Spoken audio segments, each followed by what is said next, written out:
بسم اللہ والحمدللہ والصلاة والسلام علی رسول اللہ اما بعد۔ رسول اللہ صلی اللہ علیہ وسلم کا ارشاد گرامی ہے، نماز اس طرح پڑھو جیسے مجھے پڑھتے ہوئے دیکھا۔ صحیح بخاری میں حدیث نمبر 736، 5 حدیثیں اکٹھی ہیں، 736، 37، 38، 39، 40، 5 حدیثیں ہیں۔ نمازیں کتنی ہیں؟ 5۔ اور احادیث بخاری میں کتنی ہیں؟ 5۔ رسول اللہ صلی اللہ علیہ وسلم کی زندگی کے 2 بڑے حصے ہیں، مکہ اور مدینہ۔ آپ رہے، آپ مکی بھی ہیں اور مدنی بھی ہیں، تو آپ کی زندگی کے کتنے حصے ہیں؟ 2۔ تو 5 حدیثوں کے راوی ہیں 2، ایک وہ جو مکے کے ہیں اور دوسرے وہ جو مدینہ کے ہیں۔ نماز کا آغاز مکہ سے ہوا اور اس کے تمام مسائل کے احکامات کے اختتام کا موقع مدینہ تھا۔ امام بخاری رحمہ اللہ نے ایک اس حدیث کو لائے جو راوی مکے میں مسلمان ہوئے، اور ایک اس صحابی سے حدیث لائے جو مدینے میں مسلمان اور آخری سال میں مسلمان ہوئے۔ یہ 5 حدیثیں، 2 راوی، ایک شروع اسلام میں مسلمان ہوئے اور ایک اخیر میں مسلمان ہوئے۔ ان کی 5 احادیث میں یہ بات موجود ہے کہ رسول اللہ صلی اللہ علیہ وسلم جب رکوع میں جاتے تو اپنے ہاتھ اپنے کندھوں تک اٹھاتے، جب رکوع سے اٹھتے تب بھی اپنے ہاتھ اپنے کندھوں تک اٹھاتے، جب 2 رکعت پڑھ کے تیسری کے لیے کھڑے ہوتے تب بھی اپنے ہاتھ اپنے کندھوں تک اٹھاتے، اور جب نماز شروع کرتے تب بھی آپ اپنے ہاتھ اپنے کندھوں تک اٹھاتے۔ کل ہم نے آپ کو یہ بتایا تھا کہ ہاتھ باندھنا فرض ہے، اور آپ کا طریقہ تھا کہ سینے پر ہاتھ باندھتے اور آپ سورۃ الفاتحہ کی تلاوت کرتے۔ اگر امام اونچی آواز میں پڑھ رہے ہیں تو صرف سورۃ فاتحہ پڑھے، اس سے آگے کچھ نہیں پڑھے۔ لیکن آج یہ ہے کہ جب رکوع جانا ہے تو اس وقت ہاتھ سیدھے اور سیدھے کندھوں تک یا کانوں تک۔ کندھے کی حدیث صحیح بخاری میں ہے اور کانوں کی حدیث صحیح مسلم میں ہے، لیکن یہاں لا کر تھوڑی دیر روکنا ہے۔ یہ ہمارے کچھ دوست یہ سنت کرتے تو ہیں لیکن اس کا مذاق اڑاتے ہیں۔ کیسے؟ یہ رفع الیدین ہو رہا ہے، بھئی ہاتھ ایسے تو نہیں کہیں گے، اور نہ ہی اتنے کہیں گے، اور نہ ہی یہ ایسے سپیڈ کہیں گے۔ اس کو تصور لاؤ کہ یہ رفع الیدین چیز کیا ہے۔ رفع اب، یدین ہینڈز اپ، اپنے ہاتھ اٹھا لو۔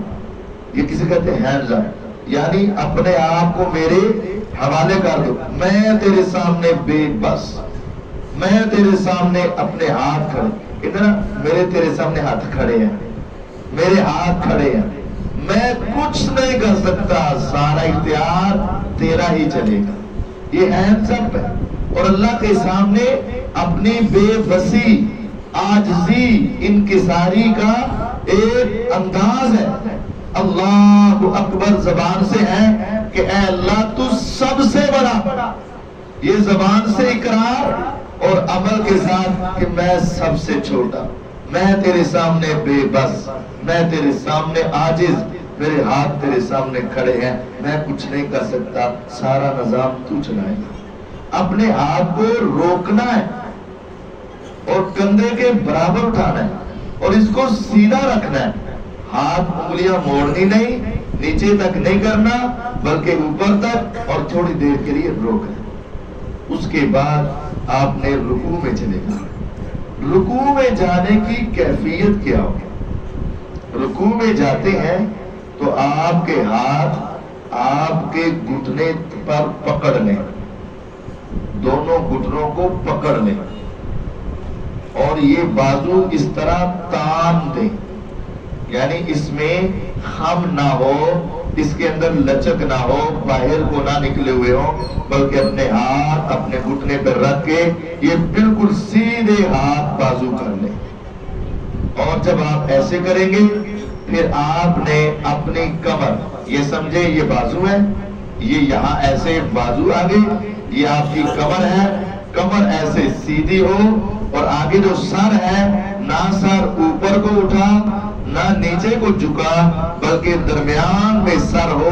صحابہ فرماتے ہیں رسول اللہ صلی اللہ علیہ وسلم کی چھاتی چوڑی تھی، کمر سیدھی ہوتی، ہم نے کبھی ایسا کیا تو نہیں، لیکن اگر کوئی شخص حضور کی کمر پر پانی گرا دیتا نا تو وہ پانی ٹھہر جاتا، کیونکہ آپ کی کمر بالکل سیدھی ہوتی، نہ تو اوپر کی طرف اٹھی کہ پانی پیچھے چلا جائے اور نہ آگے کی طرف جھکی کہ پانی آگے چلا جائے، بالکل ایسے برابر کر کے سر اور کمر برابر کر کے، اور آپ اپنی نگاہ رکوع کے اندر بھی سجدے کی جگہ پر رکھتے ہیں۔ بعض ہمارے دوست رکوع میں نگاہ پاؤں کے درمیان میں لے جاتے ہیں، جب پاؤں کے درمیان میں لے جائیں گے تو آپ کی گردن جھک جائے گی، گردن نیچے کی طرف ہو جائے گی تو غلط ہو جائے گا۔ آپ نے اپنی نگاہ کنٹرول میں رکھنی ہے، نماز میں کھڑے ہیں ادھر ادھر نہیں دیکھنا، رکوع میں ہیں تو تب بھی، کھڑے ہیں تو تب بھی سجدے کی جگہ پر دیکھنا ہے، فوکس، اور اپنی زبان سے یہ کہنا سبحان ربی العظیم، سبحان ربی العظیم، سبحان ربی العظیم، یہ کلمات پڑھنے، بازو سیدھے، کمر سیدھی، سر سیدھا، نگاہ سجدے کی جگہ پر، اور پھر آپ نے یہ رکوع کرنا ہے۔ رکوع کرنے کے بعد جب آپ نے اٹھنا ہے تو پھر دوبارہ آپ نے اپنے ہاتھ اپنے کندھوں تک اٹھانے۔ یہ حدیث ہے، اور اس کا ثواب کیا ہے؟ ایک انگلی کے بدلے ایک نیکی ملتی ہے، تو ایک مرتبہ رفع الیدین کریں گے تو 10 نیکیاں مل جائیں گی۔ مجمع الزوائد میں، طبرانی شریف میں یہ حدیث موجود ہے، ایک مرتبہ رفع الیدین کرنے سے 10 نیکیاں ملتی۔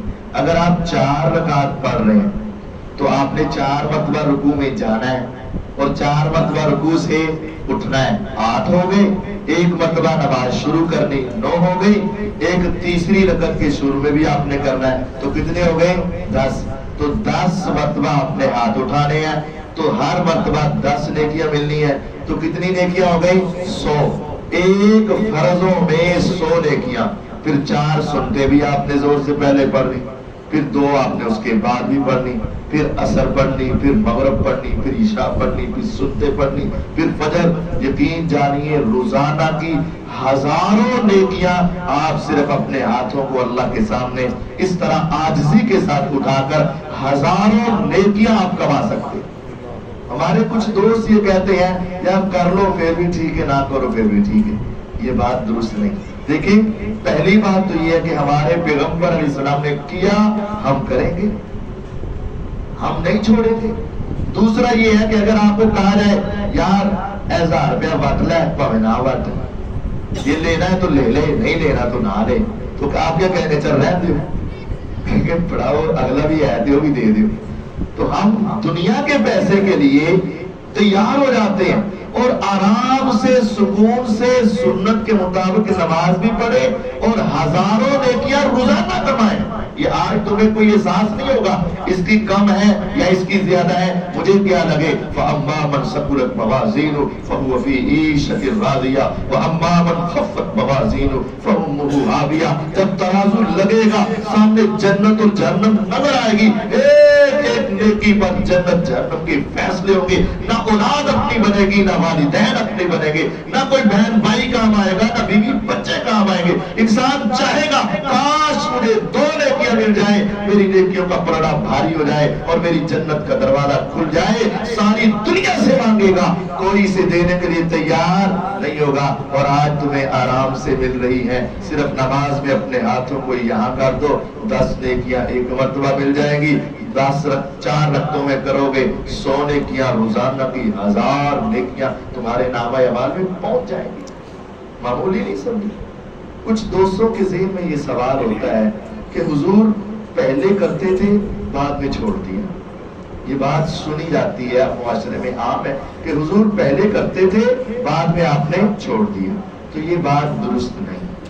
ایک تو میں نے آپ کو پہلے شروع میں دلیل دی کہ ایک صحابی تھے مالک بن حویرث، مالک ان کا نام ہے مالک۔ یہ نبی کریم صلی اللہ علیہ وسلم کی زندگی کے 62ویں سال مسلمان ہوئے۔ زندگی کا جو اختتام ہو گیا نا، 62ویں سال مسلمان ہوئے، تو حضور کے پیچھے 20 دن رہ کر دین سیکھا۔ 20 دن مدینہ طیبہ میں رہے، دین سیکھتے رہے۔ تو 20 دنوں میں 5 نمازیں لگائیں تو کتنی نمازیں ہو گئی؟ 100۔ 100 نمازیں حضور کے پیچھے پڑھی۔ صحیح بخاری میں حدیث ہے، جب وہ 20 دن گزرے نا تو حضور نے چہروں سے دیکھا اور آپ نے فرمایا لگتا ہے کہ تم اپنے گھروں سے اداس ہو گئے۔ جی حضور، اب جی چاہتا ہے کہ بیوی بچوں کے پاس بھی جائیں۔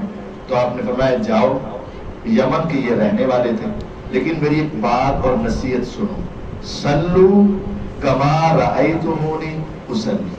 میری زندگی کا پتہ نہیں کب ہماری دوبارہ ملاقات ہو کہ نہ ہو، میں تمہیں یہ وصیت کرتا ہوں جس طرح میرے پیچھے تم نے نماز پڑھتے مجھے دیکھا ہے، اس طرح ہی ساری زندگی تم نے نماز پڑھنی ہے۔ اب اس سے بڑی گواہی تو کوئی نہیں ہوگی۔ اب ہم اس صحابی سے پوچھتے ہیں جس نے 100 نمازیں آخری عمر میں، آخری ایام میں حضور کے پیچھے پڑھی اور آقا نے ان کو حکم دیا نماز اس طرح پڑھنا جیسے مجھے پڑھتے دیکھتے ہو۔ تو پھر انہوں نے ہمیں بتایا، صحیح بخاری میں حدیث ہے 736 37 38 39 40 کہ میں نے رسول اللہ صلی اللہ علیہ وسلم کو اپنی رکوع جاتے، رکوع سے اٹھتے، ہاتھ کندھوں تک اٹھاتے ہی دیکھا ہے۔ اب اس سے آگے کیا ہو؟ آخری حدیث سن لیجئے۔ آپ جانتے ہیں کہ پیغمبر علیہ السلام نے بیماری کے ایام میں جو آخری نماز پڑھائی ہے، کھڑے ہو کر پڑھائی کہ بیٹھ کر؟ بیٹھ کر پڑھائی۔ آپ کی طبیعت کچھ بہتر ہوئی تو آپ حضرت عباس رضی اللہ عنہ اور حضرت علی رضی اللہ کے کندھوں پر سہارا لے کر مسجد میں آئے۔